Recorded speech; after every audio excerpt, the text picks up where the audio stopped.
Watanabe merupakan sebuah anime yang menceritakan tentang seorang perempuan yang bernama Hinako Yatose.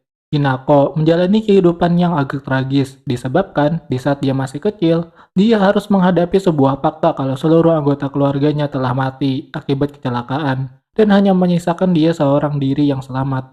Momen tersebut menciptakan perasaan depresinya tersendiri bagi Hinako, yang sampai di saat dia SMA, dia masih berharap untuk mengakhiri hidupnya disebabkan kejadian apa yang menimpanya dahulu di saat dia masih kecil.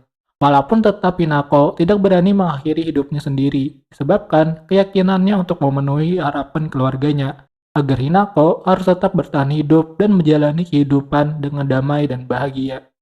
Dalam pembahasan kali ini, di sini saya akan mencoba menganalisis bagaimana Hinako dapat mengharapkan kematian terlepas dari seberapa mengerikan kematian itu. Dan saya akan mencoba menyingkap dari mana datangnya keberanian dalam diri Hinako dalam menghadapi ketakutan akan kematian itu, dan bahkan mungkin berharap atas kematian itu. Sebagai pelajaran bagi kita di kehidupan sosial kita, tentang orang-orang di lingkungan kita yang bisa saja mengalami fenomena yang sama dengan Hinako. Kita mulai pembahasan ini dengan sebuah ungkapan dari Soren Kierkegaard yang mengatakan kalau subjektivitas adalah kebenaran. Apa maksud dari ungkapan tersebut? Itu berarti kebenaran yang manusia pahami itu tergantung dari bagaimana manusia itu memahaminya. Pandangan ini bukan berarti menolak kebenaran objektif. Hanya saja kebenaran objektif tersebut dapat berubah seiring berkembangnya zaman dan kemampuan manusia dalam meneliti sesuatu, yang berarti kebenaran objektif tersebut bersifat relatif. Sifat relatif dari kebenaran ini akan berpengaruh terhadap bagaimana jati diri kita akan didefinisikan. Dengan tidak adanya sandaran yang kuat dan kaku terhadap definisi diri kita, maka bagi Kierkegaard, jati diri manusia pada akhirnya akan bersifat subjektif, tergantung dari bagaimana manusia tersebut akan memahaminya. Dan dari jati diri subjektif itulah manusia pada akhirnya akan menciptakan kebenaran objektif melalui kesesuaian subjektivitas diri tersebut terhadap lingkungan di sekitar kita. Oleh sebab itu, manusia yang subjektif ini harus dapat menjalani hidupnya sesuai dengan bagaimana diri kita itu diadakan, tanpa harus terpengaruh dengan nilai-nilai sosial yang cenderung merepresi atau menekan nilai-nilai unik individu yang berada di dalam diri kita. Ini juga sesuai dengan kritiknya Kierkegaard terhadap Hegel yang mengatakan kalau konsep dialektikanya Hegel itu lebih condong membenarkan entitas kolektif seperti negara, masyarakat, komunitas yang lebih besar ketimbang individu secara khusus.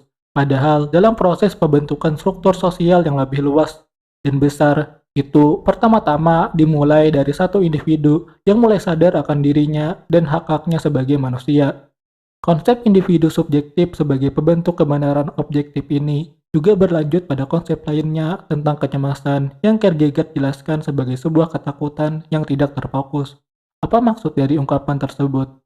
Itu berarti jati diri manusia yang bersifat subjektif mengindikasikan ketidakterbatasan kemungkinan atas definisi-definisi diri yang lebih luas dan beragam, disebabkan tidak adanya struktur yang mapan dan stabil sebagai patokan utama manusia dalam memilih jati diri seperti apa yang akan kita ambil. Kemungkinan yang beragam inilah yang menciptakan perasaan mual bagi subjek, disebabkan kita sebagai manusia tidak dapat fokus pada satu definisi yang tetap, akibat kemungkinan yang tidak terbatas yang diberikan kepada kita, serta sifat relatif yang mengikat di dalam kehidupan kita, yang membuat kita tidak dapat setia pada satu jati diri yang akan kita ambil. Dari konsep kecemasan inilah, pada akhirnya Kierkegaard merumuskan 3 tahap kehidupan manusia. Walaupun ini sebenarnya sebuah konsep yang dirumuskan oleh para ahli agar kita dapat dengan mudah memahami filosofi dari Kierkegaard. Tapi tetap, konsep tersebut memiliki dasar yang kuat dalam karya-karyanya Kierkegaard lainnya. Hanya saja tidak terstruktur seperti apa yang telah dirangkum oleh para ahli tersebut. 3 tahap kehidupan itu adalah tahap estetik, tahap etis, dan terakhir adalah tahap religius. Apa hubungan 3 tahap kehidupan ini terhadap konsep kecemasan sebelumnya? 3 tahap kehidupan ini merupakan sebuah bentuk penyederhanaan cara hidup manusia dalam sudut pandang Kierkegaard. Dalam tahap pertama, tahap estetik, kehidupan manusia pada tahap ini hanya diisi dengan pemenuhan kepuasan indrawi dan intelektual sesaat. Fokus utama dalam tahap ini adalah mengurangi kebosanan dan memaksimalkan kenikmatan. Namun, karena tahap ini tidak memiliki prinsip yang mengikat serta dasar yang kuat, Maka manusia yang hidup dalam tahap ini akan mengalami keputusasaan, disebabkan kenikmatan yang selama ini dia kejar tidak memberikan kepuasan yang bersifat abadi dan tetap, yang membuat manusia dalam tahap ini merasa kecapekan dalam mengajar hal yang pada akhirnya fana dan tidak abadi tersebut. Dalam upaya manusia terbebas dari cara hidup seperti itu, Kierkegaard menyarankan agar kita melakukan lompatan iman atau leap of faith, agar perasaan kecemasan dan putus asa sebelumnya dapat dihilangkan dengan fokus pada satu nilai dan mengimani nilai tersebut sepenuh hati, agar diri kita mendapati makna dalam hidup yang bersifat abadi di dalam diri kita. Tahap kedua yaitu tahap etis, di mana manusia dalam tahap ini memiliki sebuah nilai dan prinsip yang dapat ia pegang sebagai titik acuan dalam hidupnya, yaitu berupa sistem moral dan norma sosial yang menjadi landasan dalam kehidupan manusia. Namun, tahap ini juga memiliki masalahnya tersendiri, yaitu dari bagaimana kita tidak benar-benar bisa menjalani nilai moral dan norma sosial tersebut secara menyeluruh. Dan pasti terdapat beberapa keadaan di hidup kita di mana kita secara sadar melanggar nilai-nilai tersebut. Hal ini akan menimbulkan kecemasan tersendiri bagi diri kita yang merasa seperti seorang munafik dan berdosa akibat menjalani nilai-nilai tersebut secara tidak sempurna. Ketegangan yang manusia rasakan dalam hal tersebut yaitu dalam upaya diri kita ingin menjalani nilai-nilai universal secara sempurna dan fakta diri kita sebagai manusia yang rapuh dan terbatas, memaksa diri kita untuk menghadapi ketegangan dalam diri kita tersebut dengan melakukan lompatan iman dalam upaya mencari nilai moral dan sosial yang lebih tinggi dan lebih sublim, yang terlepas sepenuhnya dari nilai sosial yang terbatas dan relatif. Dan tahap terakhir, tahap religius, yaitu tahap di mana kita tidak mengandalkan lagi nilai-nilai universal dan sosial sebagai cara kita dalam mengatasi rasa cemas, namun menjadikan kehidupan ini sebagai sebuah kehidupan untuk dihidupi di atas kecemasan. Atau dalam bahasanya Kierkegaard itu ditulis seperti ini, ketidakpastian objektif dengan penolakan terhadap absurditas yang dipegang teguh dalam hasrat batin. Singkatnya, dalam tahap religius ini, manusia cukup dengan hidup dalam perasaan kecemasan itu sendiri, tanpa perlu untuk menghilangkannya disebabkan perasaan kecemasan itu sendiri sudah berada di luar dari kapabilitas kita sebagai manusia dalam menyelesaikannya. Hidup dengan jujur sambil dengan menanggung rasa sakit cemas yang kita rasakan, kira-kira seperti itu yang dimaksud.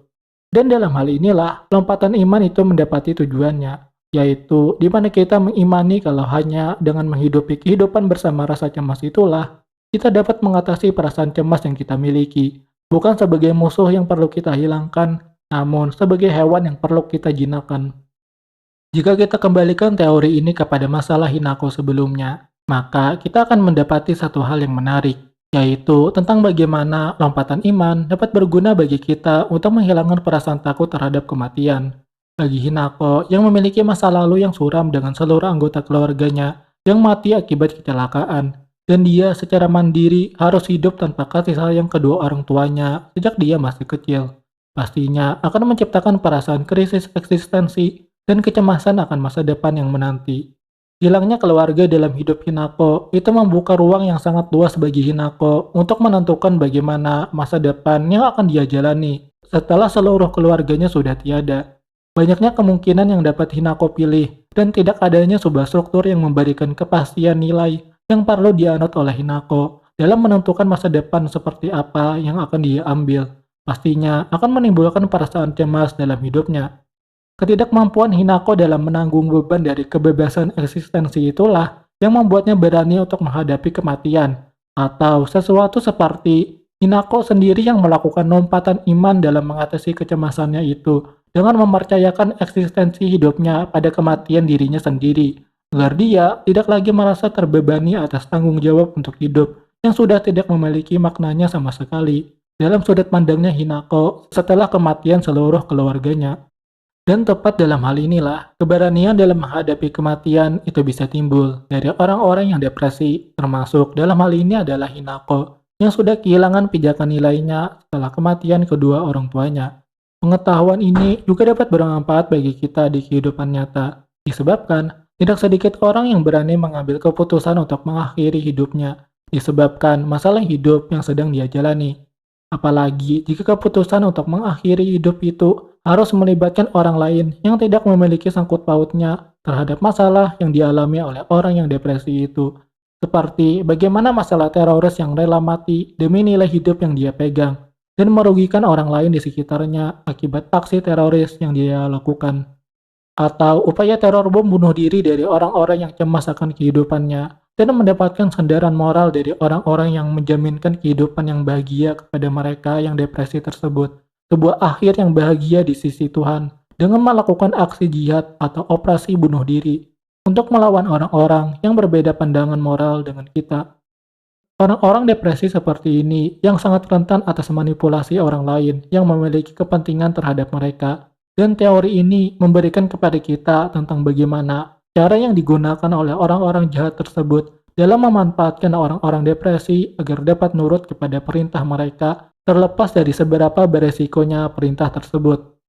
Dan dengan cara yang sama, kita juga dapat menggunakan cara ini agar kita dapat menggiring orang-orang yang depresi tersebut untuk dapat terbebas dari perasaan itu dan menjadi pribadi yang lebih baik, yang terbebas dari perasaan negatif dan manipulasi orang-orang jahat yang ingin memanfaatkan mereka.